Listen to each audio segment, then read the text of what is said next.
Bismillahirrahmanirrahim. Bismillahirrahmanirrahim. Al-Fatihah.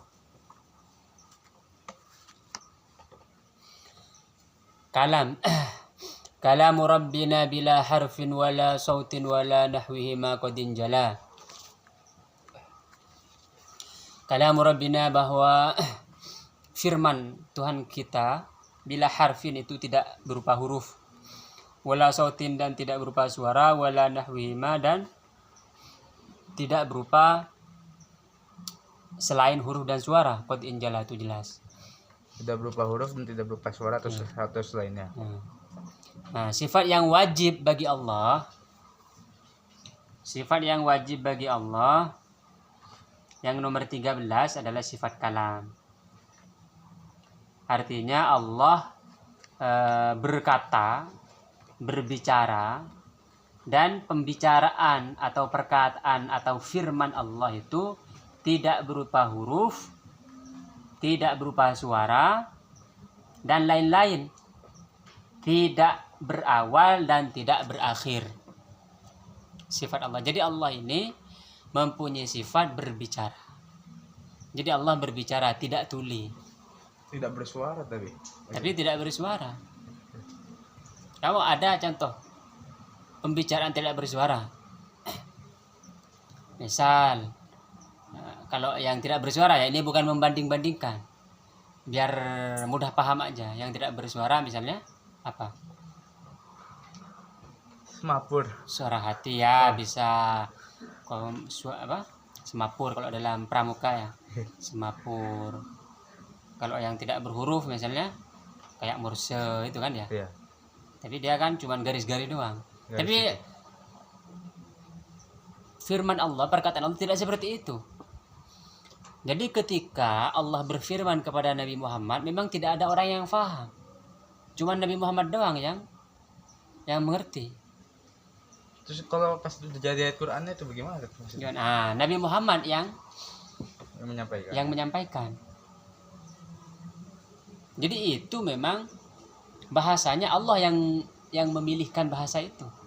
Jadi ada hadis qudsi, itu firman Allah dengan bahasa Nabi Muhammad. Kalau Al-Quran ini memang Allah yang memilihkan total firman Allah itu. Makanya kalam ini mempunyai dua arti. Kalam. Pertama, kalam Allah itu mempunyai dua arti. Kalam Allah. Pertama, al-kalamun nafsil qadim. Kalam Allah an-nafsi al-qadim namanya. Yaitu sifat yang wujudi. Ini kan ada sifat wujudi, ada sifat adami. Nah, kalau yang al-kalam nafsil qadim ini adalah sifat wujudi, artinya ada. Kalau yang sifat adami itu seperti sifat salbiyah, kidam, itu yang tidak berawal, baqa tidak berakhir. Nah, kalam ini adalah kalam an-nafsil qadim, ini adalah sifat yang wujudi, sifat yang ada, bukan sifat yang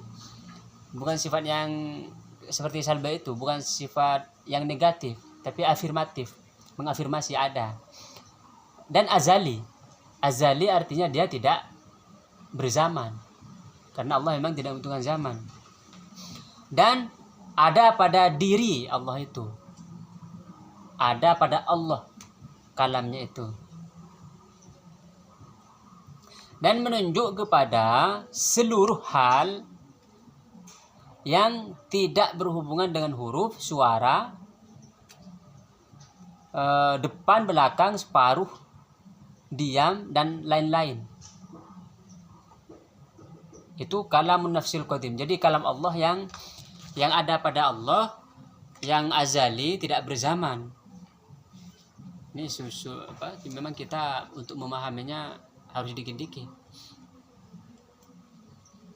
Ini harus kalam ini, ilmu tauhid ini juga disebut ilmu kalam. Kenapa?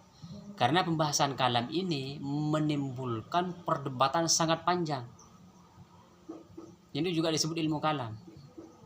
Kalau ilmu tauhid memang karena yang sangat penting dalam ilmu tauhid itu adalah wahdaniyat. Allah itu esa. Kan kemarin sudah dijelaskan panjang lebar kan esa kan. Nah, kalau kalam ini memang sulit dipahami. Sampai ada ulama-ulama yang dihukum kayak siapa? Ibnu Hambal kalau nggak salah itu. Sampai di penjara, sampai dicambuk. Gara-gara waktu itu memang pemerintahan Islam, cuman waktu itu pemerintahan Islamnya mendukung Mu'tazilah. Mu'tazilah ini firman Allah itu apakah qadim atau hadis. Nah, maka yang kedua, al-kalamul lafzi al-munazzal ala nabiyina Muhammad. Kalam yang lafal, yang berupa lafal. Al-munazzal ala nabiyina Muhammad, yang diturunkan kepada Nabi Muhammad sallallahu alaihi wasallam. Nah, ini adalah Allah membuat kalam tersebut berdasarkan inna ja'alna Qur'anan Arabiyya. Inna sungguhnya kami ja'alna membuat Qur'anan Qur'an Arabiyya berbahasa Arab. Ay khalaqna. Jadi Allah menciptakan kalam tersebut. Walaupun lafal-lafal yang dibaca itu hadis atau baru, tetapi tidak boleh berkata bahwa Al-Quran itu hadis kecuali di dalam pelajaran. Kalau lagi belajar nih, ya kita bilang gitu. Karena memang kalau dalam belajar itu banyak hal yang tidak diperbolehkan dibicarakan secara di kalangan umum. Ketika belajar boleh. Contoh, bertanya di mana Allah. Nah, kalau di umum jangan, nanti orang pada bingung kan. Kalau kita belajar boleh di mana misalnya. Allah ini tidak membutuhkan di mana. Karena kenapa? Allah ini sebelum menciptakan langit dan bumi, ruang dan waktu, sebelum ada ruang, sebelum ada tempat, Allah itu sudah ada. Setelah ada tempat, Allah juga ada. Sebelum ada tempat, Allah ada tanpa tempat. Maka setelah ada tempat, Allah ada tetap tanpa tempat. Ini penting sekali. Jangan sekarang enggak Allah fis sama, Allah di langit, Wahabi itu. Tuh, ini hanya kalau Wahabi itu kenapa buminya jadi datar? Flat earth ya kan? Iya. Kenapa datar? Karena kalau nggak datar dia bulat, atasnya nggak ketahuan. Nah, kan begini kan? Iya. Atas di mana? Bisa di sini, bisa di sini kan? Iya. Allah gimana? Berarti harus makanya bumi jadi punya konsep bumi datar. Gitu. Jadi repot juga dia. Nah, berkata kalamullah terhadap kalam dua arti tadi kan. Kalamullah itu mempunyai dua arti. Kalam nafsil qadim, kalam Allah yang ada pada dirinya yang qadim, dan al-kalamul lafzil munazzal ala nabiyina Muhammad, dan kalam yang lafal, yang berupa lafal yang diturunkan kepada Nabi Muhammad. Nah, perkataan kalamullah, lafal Allah itu ditunjukkan kepada dua kalam yang tadi, baik kalam nafsi atau kalam yang lafzi, secara istirak, artinya sama-sama disebut kalam Allah semua. Kalamullah yang ada pada Allah dan kalamullah yang lafzi ini. Ada juga ulama yang berkata hakiki fin nafsi wa majazi fil lafzi, bahwa kalamullah yang hakiki itu adalah kalamullah yang al-kalamun nafsi, yang makna pertama. Sedangkan kalamullah yang al-lafzul al-kalamul lafzi al-munazzal ini, kalam Allah yang diturunkan kepada Nabi Muhammad berupa lafal, itu adalah majazi. Ini memang lafal ini, kalam ini memang sulit ini dipahami. Wa kallamallahu dalilu naklihi. Buktinya bahwa Allah berfirman, berkata itu ada di dalam ayat Al-Quran. Wa kallamallahu Musa taklima. Maksud ini disebut taklima. Kenapa harus ada taklima? Wa kallama. Berarti taklima itu artinya Allah benar-benar berkata. Jadi litaukid dia. Kalau kallamah doang, bahasa Arab itu penuh dengan majaz. Kalau wa kallamallahu Musa, enggak ada taklimanya, bisa jadi kallama ini bisa jadi majaz nanti artinya. Tapi setelah ada taklima, oh ini Allah benar-benar berfirman. Maksud Allah ini, maksudnya Allah itu berfirman kepada Nabi Musa, Allah membuka hijab dan memperdengarkan kalamnya Allah ini kepada Nabi Musa dengan seluruh anggota Nabi Musa. Jadi yang mendengarkan bukan cuma telinganya Nabi Musa, tapi seluruhnya. Dari ujung kepala sampai ujung kaki dengar semua. Dengar firman Allah ini. Jadi matanya mendengar. Jadi emang jangan dibandingkan firman Allah itu dengan yang lain. Bayangkan itu, matanya mendengarkan bagaimana. Hidung semuanya mendengarkan firman Allah SWT. Dan dari semua arah, bukan cuma di depan doang. Karena Allah ini tidak membutuhkan tempat. Jadi tidak dari arah semuanya, dari seluruh arahnya. Nabi Musa mendengar itu. Lalu Allah mengembalikan hijab. Jadi setelah setelah Nabi Musa mendengar, dibuka hijabnya, ditutup lagi hijabnya. Jadi maksudnya bukan Allah menciptakan firman yang baru, bukan. Lalu Allah diam, enggak. Allah ini berbicara terus. Kalau kita kan berbicara, diam, berbicara, diam. Allah itu berbicara terus. Sampai sekarang mungkin. Bukan sampai enggak punya waktu. Enggak ada waktunya. Enggak ngerti dah. Karena Allah terus berkata, Allah ini tidak membutuhkan waktu. Kalau kita kan ada sekarang, ada nanti ada kemarin. Allah ini enggak. Dia tidak melalui waktu. Kalau misalnya bicara terus, apa yang bicarain itu maksudnya? Yang dibicarakan Allah ini kita juga nggak paham. Maksudnya la ya'rifullah illallah, tidak ada yang memahami Allah memang kecuali Allah sendiri. Kalau alam aja gitu berarti. Iya. Kalau apa yang sedang dibuat Allah, misalnya kan Allah selalu berbuat nih. Kullu yawmin huwa fi sya'an. Begini nih semua perbuatan Allah nih.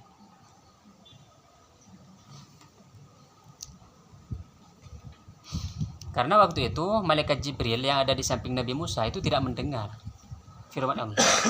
Cuma Nabi Musa doang. Padahal malaikat Jibril ada di sampingnya.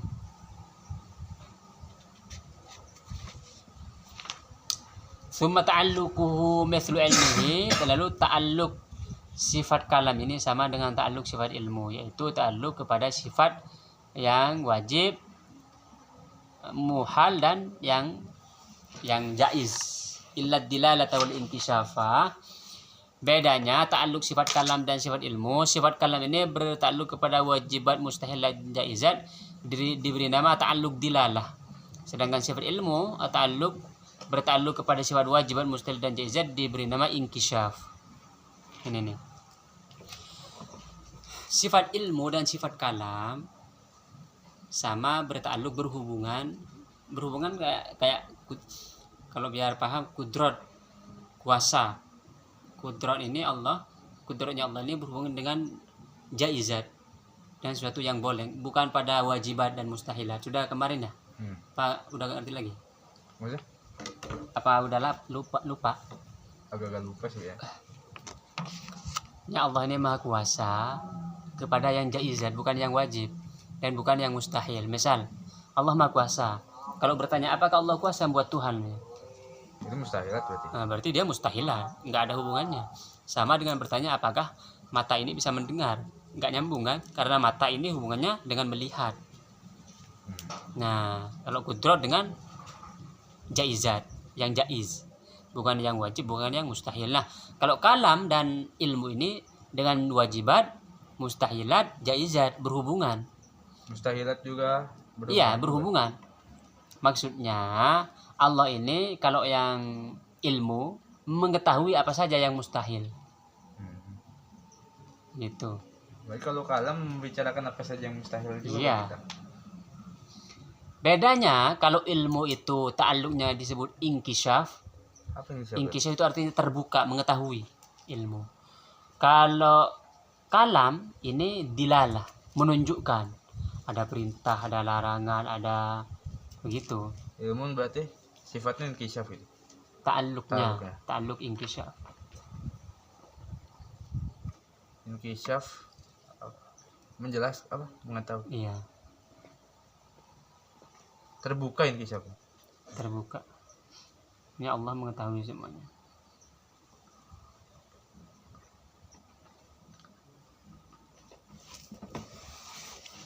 Gila lah.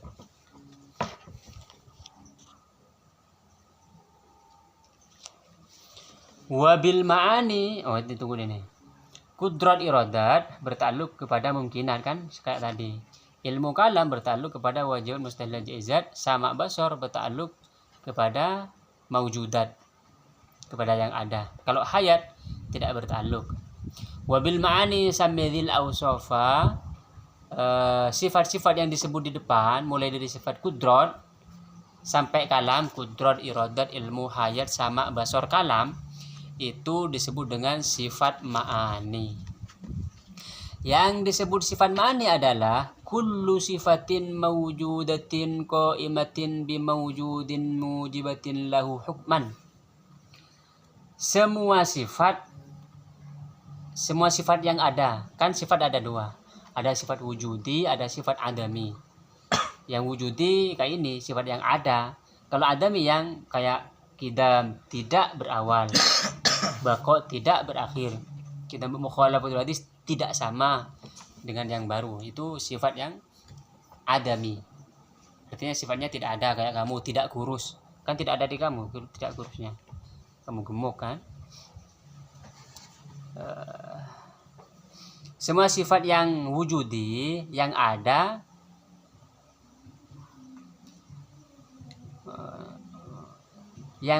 pada sifat yang ada.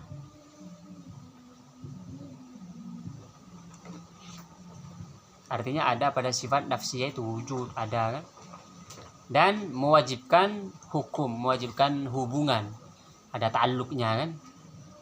Sifat ma'ani adalah sifat wujudiyah. Artinya disebut sifat wujudiyah jika hijab dibuka, maka kita semua bisa melihat sifat-sifat tersebut.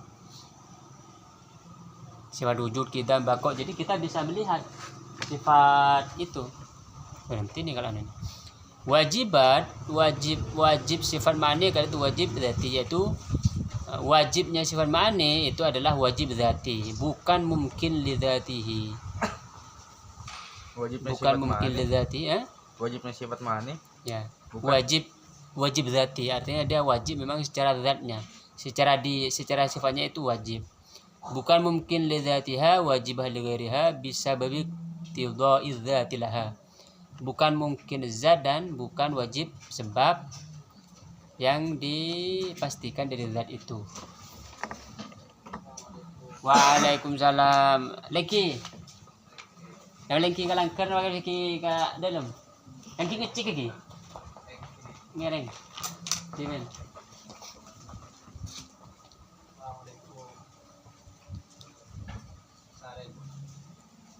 Tidur. Siapa? Ustaz berdoa. Enggak tahu sih, ada di dalam. Kita cek. Kita lanjut yang lain.